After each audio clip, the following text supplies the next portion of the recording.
Today we are moving from the narrow lanes and by-lanes of North Kolkata and the hustle and bustle of Central Kolkata to the south of the city. We are in Goria at the moment, right outside Goria metro station and Goria Bazaar, and we're meeting Mr. Sujay Thakur this afternoon. In Kolkata, we usually like our biryani by itself, or maybe sometimes we theme it with a glass of chilled cola or maybe cold lemonade, followed of course by antacids like Gelusil. Sometimes, however, we are in a mood to indulge and we theme the plate of Kolkata Biryani with maybe a plate of mutton rasala or chicken kebabs or perhaps chicken kosha or maybe mutton kebabs, mutton cheek kebabs. We're standing outside Sujay Thakur's house, who is going to very kindly make for us his version of the mutton kosha. He's calling it the mutton haryali kosha. Mr. Sujay Thakur, who hails from the district of Shiliguri in North Bengal, teaches British literature to undergraduate students at GMVM, a college affiliated to the University of Calcutta. And he will be preparing his version of the Kosha Mangsho today for us as we were discussing. Hi Sujay. Hi, welcome. Thanks so much. So we do have the Kosha Mangsho. Yeah, absolutely. Would you like to try some Kosha Mangsho with a mint twist? Kosha Mangsho is a quintessentially Bengali dish where chunks of mutton and potatoes are cooked in a thick paste primarily comprising ginger, garlic and onion in pure mustard oil. But Sujay, as he's told us, is giving his personal twist to the Kosha Mangsho. So let's see what we have. Sujay, if you would tell us about the ingredients today? Yes. So here is it. It is, so what I have done is, yesterday around say at 10 o'clock at night, we have marinated this mutton. There's 500 grams of mutton we have taken. That's right. And with that we have mint, coriander, and with that some beaten yogurt and a bit of turmeric and salt, and we mixed it up and we gave the mutton a bit of a massage with that, and then you wrap it up and put it in the fridge. Okay. So 8 hours is a minimum period for the marination, otherwise the softness doesn't come properly. Now there's another hack to it. When we are, if you don't have much time, you can just put it in the pressure cooker before marinating, put it for 5-10 minutes and then do the same. That's right. Okay. So that way you make the mutton softer, but yes, you're going to be slow cooking it today, which is why the 8 hours of marination before. Yeah. Okay, and what other ingredients are we using today? So other than that, here's a mix of chili and garlic, and then you have sliced onions. It is important that the onions are sliced exactly in this way, so that after that, very thin slice, and after that you have to just use your hands so that the texture of the onions remain. Other than that, there is a little thing that I have made, a paste of again mint, coriander, red chili powder, and a bit of sugar. Okay, that enhances the taste. Right. So this we will use. So you've added those with water. Yes. And made a paste. Yes. Other than that, you need some 6 bay leaves and 3 red chili, sun-dried, some clove, cinnamon, and some 5 pods of cardamom. Okay. And we also need some. This is coriander powder, and this is cumin powder. So we'll make a paste while we go on. And other than that, we need some hot water, and to top it off, we need some ghee. Clarified butter. 1 teaspoon would be. Okay. Right. So the first thing we do is, after we cut the onions, we take 1 teaspoon of coriander powder and 1 teaspoon of cumin powder, and we mix it with water.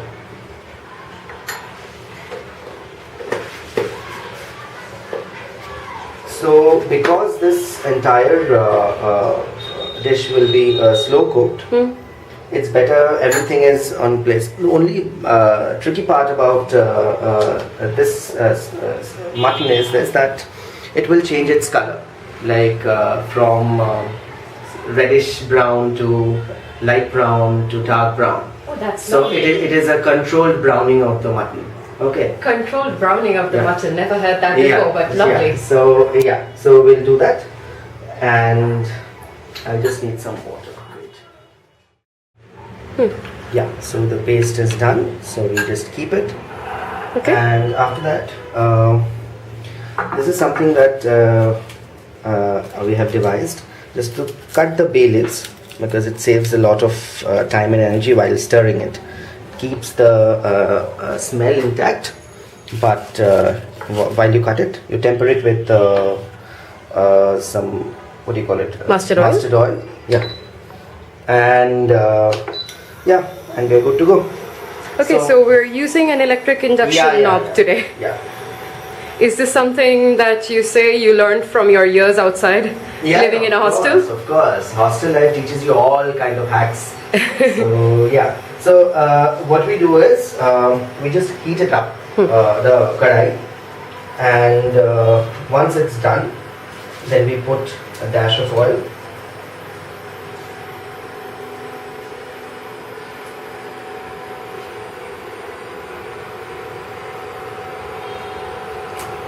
Now the oil must turn into light yellow, right? So Right, that's how you know that it's hot. Yeah.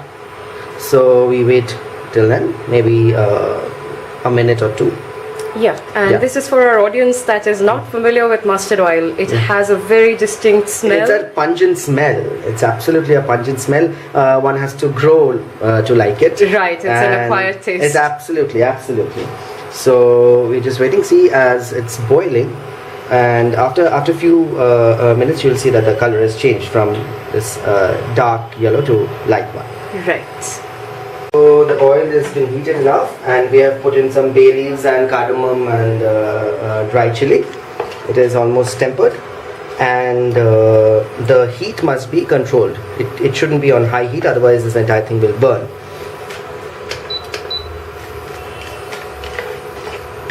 So we temper it for say 30 seconds, and after that we will put in the onions. Now you see, as this spices, they are sputtering. Now once the sputtering is there, so you know it's good to go. Okay. So after that we put the onions. Now putting in the onions, there's a way. You must crush it with your hands. And after you crush it with your hands, you must put it in. Does the crushing lead to any effect? Yeah, of Sujay? course. Yeah, it enhances the flavor. Okay. Because otherwise the mutton will smell. So this onion, in due course, will change its color to light brown. Okay. So we add some salt.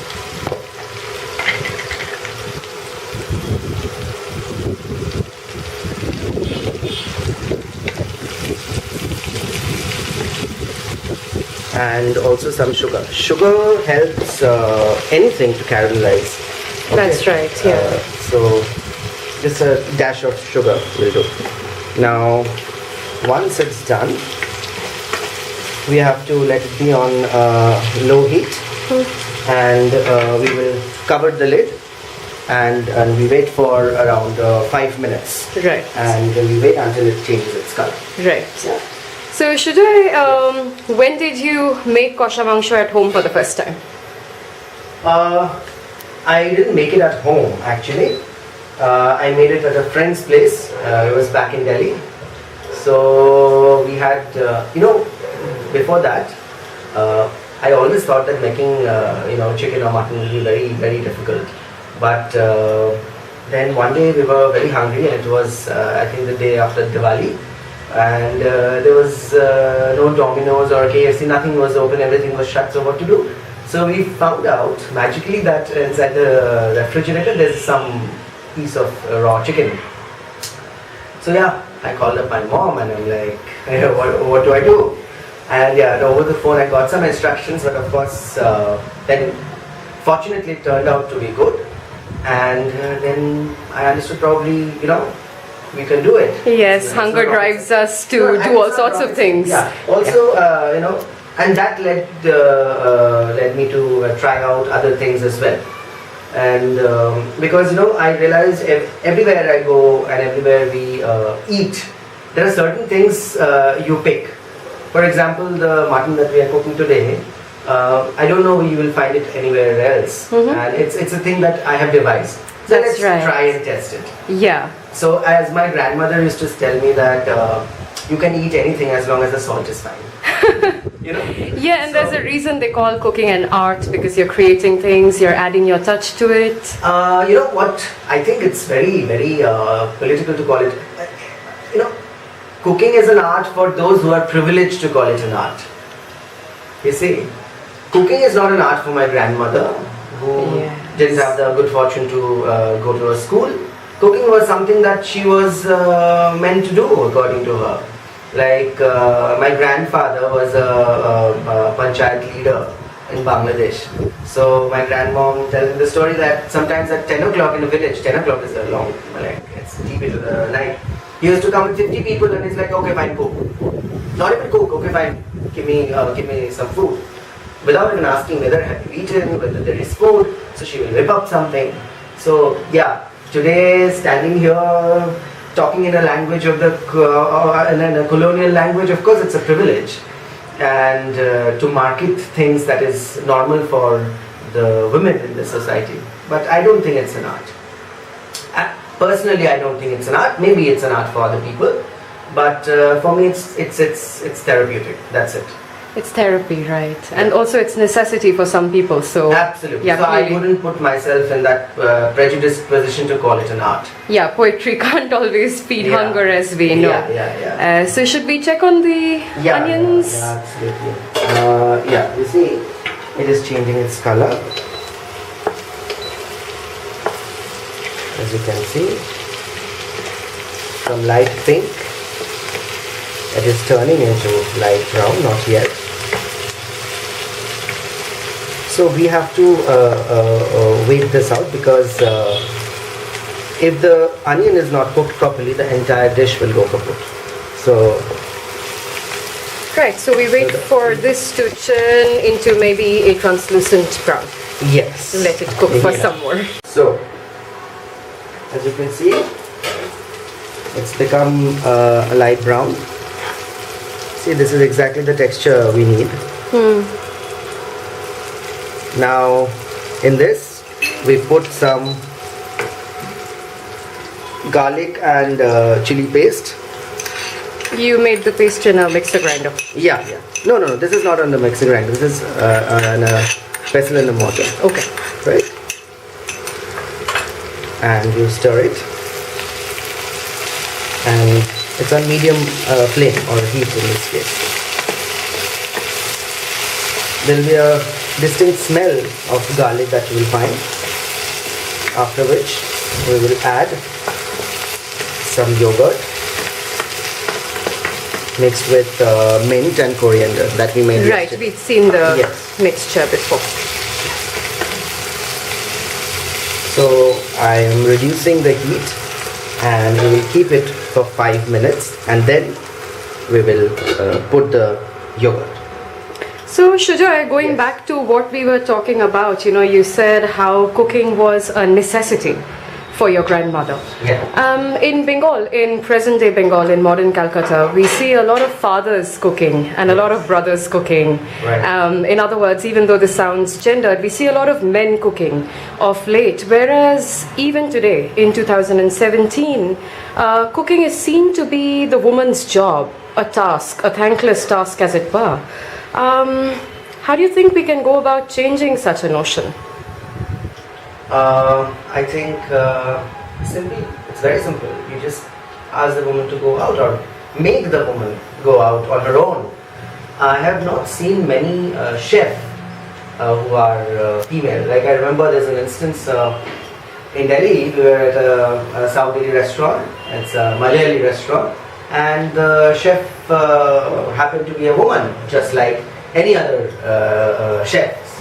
So that is when it strikes you that, you know, I think that politics comes, like if it is in a kitchen, does the male chef who cooks at the restaurant, does he go back and cook at his own house? Or does he have a wife or a girlfriend or a partner waiting for him with a, you know, dish? I think that is where we need to change the dynamics. That fine, I mean, you can just pack something from your place and just go because you're eating. But well, eating in this country or in this society is not just eating. Because we are very less on resource, eating becomes like a fanfare. Eating becomes a community. Eating becomes ritualistic, you know. Now, coming back to your question about many men who cook, of course people cook, but there's a certain class factor which I believe is there. A certain category of people who couldn't move beyond that so-called, I hate to use the word, but so-called patriarchy. That's we need to. That is something we need to delve into, right? I think we are done here. Okay, let's see. Take a look at her. Yeah. So the color has changed considerably, and also it smells brilliant. I can tell you that. Yeah. Thank you. We'll just put it on medium-high flame, and we put the yogurt. This is the yogurt which is mixed with crushed mint leaves and crushed coriander leaves. And some garam masala. And some garam masala. Right. So we let this cook for another 5 minutes. Okay, so you see, I think it's done properly. Now we put in some coriander, cumin and red chili, Kashmiri red chili powder mix into it. Coriander, red chili and Kashmiri red chili powder. Kashmiri red chili powder. Yeah.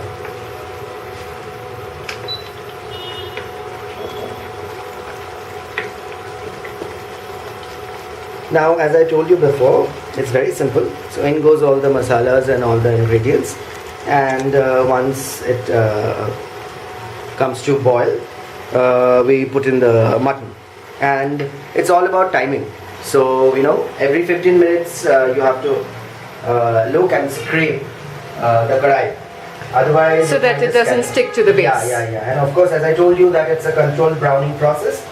So we must take care of that. So yes, and now we put the mutton.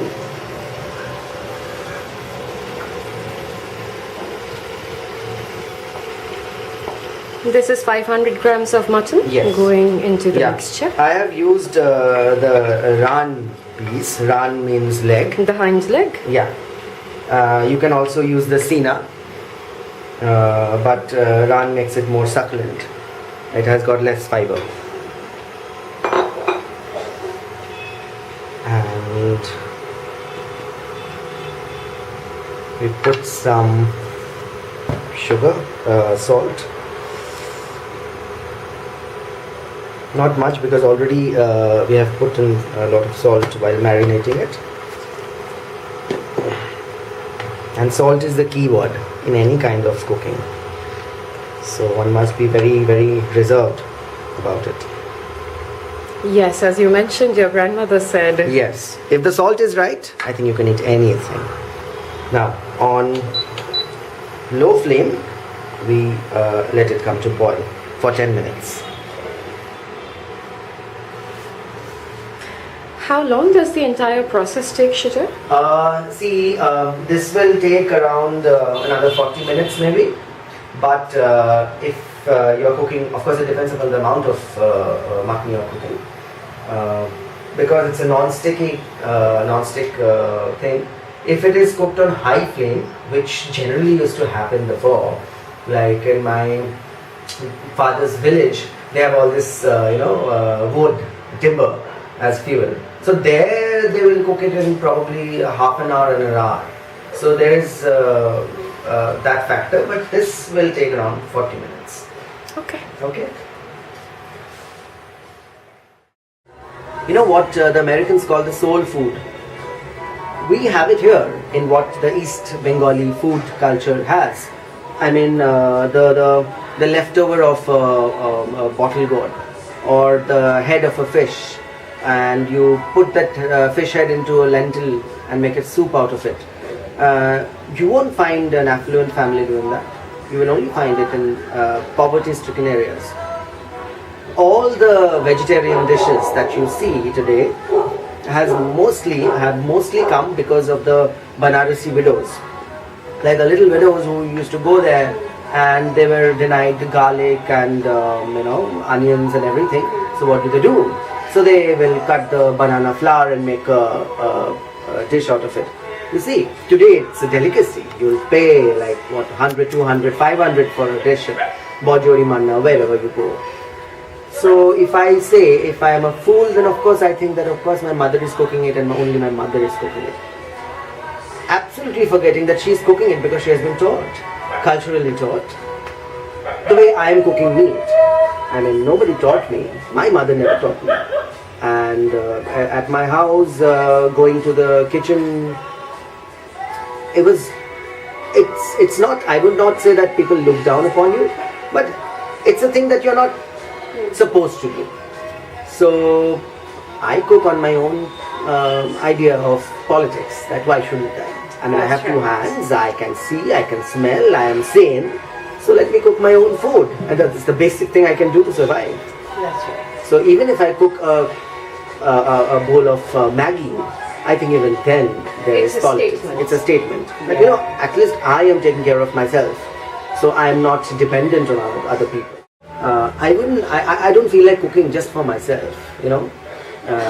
Today you guys are here, so I don't know. There's a certain level of unhinged joy in feeding people, and feeding people is something that makes me cook. It can be feeding myself as well. I have seen it, and I must tell you this, that I have been influenced by the Khalsa people. Okay, like the Langar system. Like, how much privilege can I have just to put some food on somebody's plate? Children whose parents work as laborers, don't they deserve a life? I mean, it all comes down to food. Yeah. If your tummy is full, then you can have poetry. Then you can have everything. If it is not, so that basic, that fundamental thing I have kept to myself. I never forget that. I can afford to, but I don't. Because it's not as if I have seen it in my personal life. Fortunately, I haven't. But I am aware of it. So that way I think feeding people makes me cook. So where would you take me if I asked for a plate of biryani? Like what are your favorite places in Kolkata for Kolkata biryani? In Kolkata, I will take you to Arsalan. There is a little shack of a restaurant called Asma, which is right here after Narendrapur. They serve excellent beef biryani. Oh, that's amazing. That's something to just gorge upon. I mean, for some 70-80 bucks. Wow. So it's for everybody, okay? And these two places I would like you to take. And other than that, I think you're just asking about Cal, right? Yes, we're talking about because the biryani with the aloo, Kolkata biryani. The Kolkata biryani. Yes. So let me just check. Yes, I think we're almost done. The way to check whether the mutton is done or not, just whether you can tear the piece with your finger. I'm just doing it with a spoon. Yeah. Here, you can, but it will need some more time. See, it's tearing up, but not entirely. You'd like it to be more tender? Yeah, just a bit more tender. Otherwise, it's fine. I mean, you can eat it exactly right now, but I want you to tear it up with your fingers. You see? So we will just, you see, this is what it is. Yeah. You can just tear this. Now it has become, it's softened. So let's just put the lid back, and I'll just give it a little stir.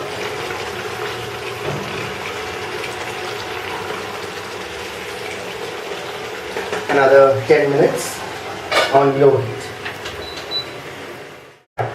So let's see. Now you see the color is nicely changing into light brown, and it will get browner, it will get dark brown, and until it gets dark brown we'll keep it on low heat, and we'll cook it more. Okay? So this is what you are calling the gradual browning? Yes, this is the controlled browning process. Yeah. We'll start. Okay, so let's see. The color has again changed to a darker shade of brown, and I just will scrape the bottom of it. And this is for the viewers who can't get the smell. It's overwhelming. I could feed myself on the smell itself. Yeah, thank you. And we'll just keep 7 more minutes, and then we are ready to serve it. In other words, you're saying you come and you regularly check on how the meat is faring while you're cooking, just so you know whether it's still tender. Because sometimes what happens, you have to see the consistency of the water, and it must not get very dry. So some bit of water, what you can do, if it is getting dry, you can put some water, hot water preferably. So this bottle of water I kept in the sunlight. So I use it because of that lukewarmness, because the sun is quite... yes, we are talking about Calcutta. So I think hot water is better. You always put hot water in any kind of dish. If you put hot water, it enhances the cooking. Right, but so for our dish, you're suggesting that we don't want it to be a curry consistency, but almost like a sauce consistency. Yes, of thick course. Of gravy. course, of course. Okay. It is a kosha, you see. Yeah. So, And here we are with our Bengali Kosha Mangsho, and Sujay has added his own twist to it. The mint flavoring that we hope to get out of it is Sujay's addition. But this looks just the perfect side for a plate of Kolkata Biryani. So as you can see, the mutton has been transferred to the bowl, and just to garnish it, we put 1 teaspoon of clarified butter here. So we'll just let it melt in the normal heat. Okay, and we are good to go. So here you go. Right, so here we have our Kosha Mangsho with the mint twist. Oh my god, this is beautiful. Thank you, and I can't wait to try this with some biryani. Yeah.